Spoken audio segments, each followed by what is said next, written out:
Magandang araw sa inyo mga kaibigan. So natapos na nga ang muling pagbabalik ni Manny Pacquiao sa ibabaw ng luna kontra nga rito kay Mario Barrios. Sa kanilang naging laban ay bigungang makuha ni Pacman ang panalo dahil majority draw nga mga kaibigan ang naging hatol ng mga hurado sa laban.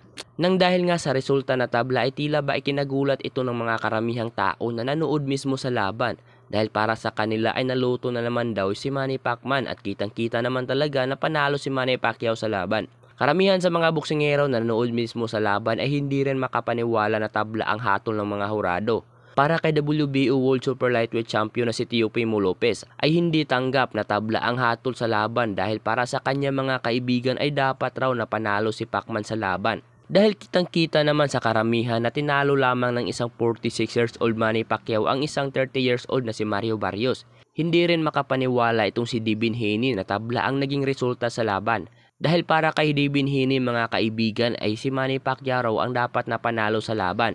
Halos lahat na ata ng mga boxing fans ay hindi talaga makapaniwala na tabla ang hatol ng mga hurado sa laban. Ganun pa man mga kaibigan ay kitang-kita pa rin sa laban kung gaano pinahirapan ng isang 46 years old, ang 30 years old na kampiyon na si Mario Barrios. Sa loob ng 12 rounds ay parang si Mario Barrios pa talaga ang nasa edad na 46 years old. Hindi man lang nayanig ni Mario Barrios ang isang Manny Pacquiao na nasa 46 years old na mga kaibigan. Kitang-kita naman talaga sa buong 12 rounds ng laban kung paano ang naging performance ni Pacquiao. Kaya siguro ginawang tabla ang resulta ng laban sa kadahilan ng nakakahiya sa kampo ni Mario Barrios na tinalo lamang sila ng isang matandang boksingero na si Manny Pacquiao.